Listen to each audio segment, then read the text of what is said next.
Hello, boys and girls. I have our story for today. This is actually one of my favorite stories from over the years. This is a story that's going to be a spin on the Three Little Pigs. It's going to be told by the wolf. It's called The True Story of the Three Little Pigs by A. Wolf. The author of the story is John Seseska and the illustrator is Lane Smith.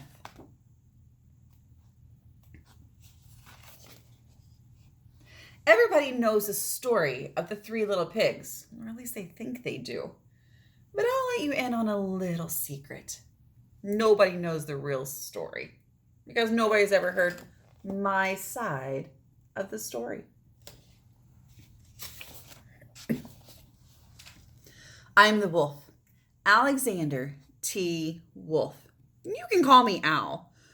I don't know how this whole big bad wolf thing got started, but it's all wrong.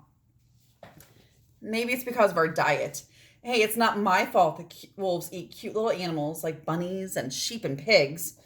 That's just the way we are. If cheeseburgers were cute, folks would probably think that you were big and bad too.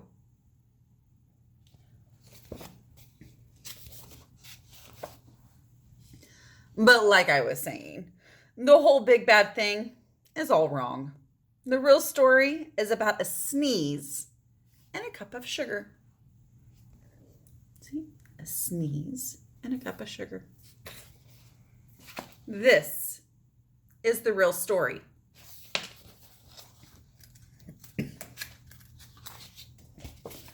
Way back and once upon a time, I was making a birthday cake for my dear old granny. I had a terrible sneezing cold and ran out of sugar.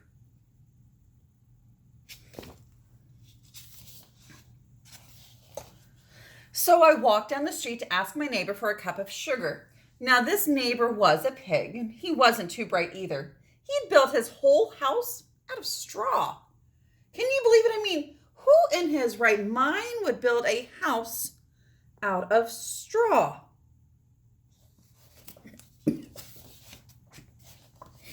So, of course, the minute I knocked on the door, it fell right in. I didn't want to just walk into someone else's house, so I called Little Pig. Little Pig, are you in?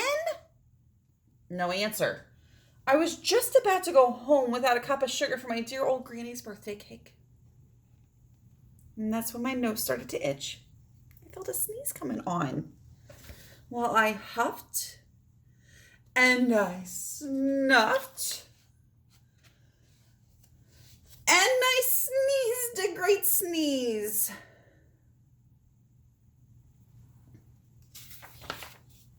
And you know what? That whole straw house fell down. And right in the middle of that pile of straw was the first little pig, dead as a doornail. He had been home the whole time. Now, it seemed like a shame to leave a perfectly good ham dinner lying there in the straw, so I ate it up. Think of it as a big cheeseburger, just lying there.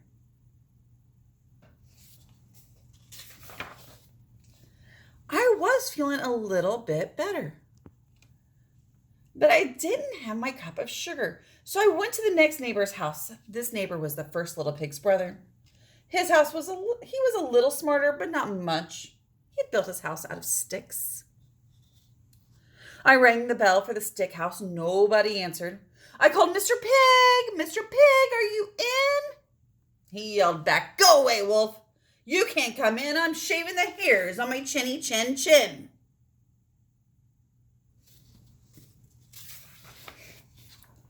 I had just grabbed the doorknob when I felt another sneeze coming on.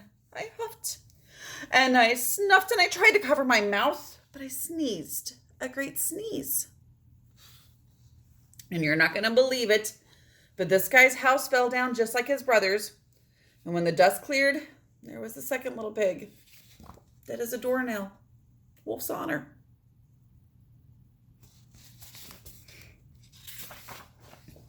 Now, you know food will spoil if you leave it out in the open, so I did the only thing there was to do. I had dinner again. Think of it as a second helping.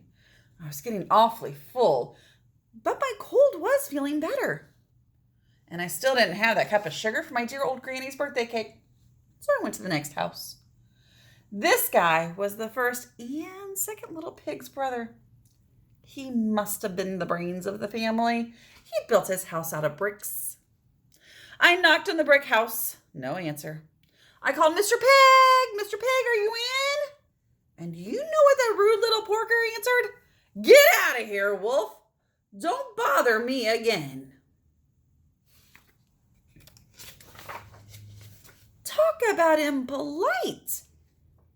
He probably had a whole sack full of sugar, and he wouldn't even give me one little cup for my dear old sweet granny's birthday cake. What a pig.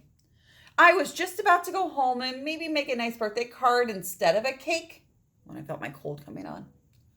I huffed and I snuffed and I sneezed once again. And the third little pig yelled, and your old granny can go sit on a pin. Now, I'm usually a pretty calm guy, but when somebody talks about my granny like that, I go a little crazy. And the cops drove up, and of course, I was trying to break down this pig's door, and the whole time I was huffing and puffing and sneezing and making a real scene.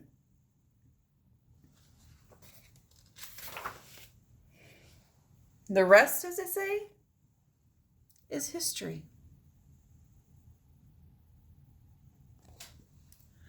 The news reporters found out about the 2 pigs I had for dinner. They figured a sick guy going to borrow a cup of sugar didn't sound very exciting. So he jazzed up the story with all that huff and puff and blow your house down. And they made me the big bad wolf. That's it. The real story. I was framed.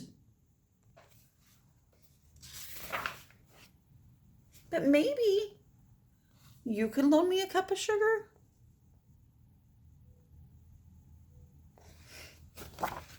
I hope you enjoyed that story. It's a fun little twist on the original 3 Little Pigs.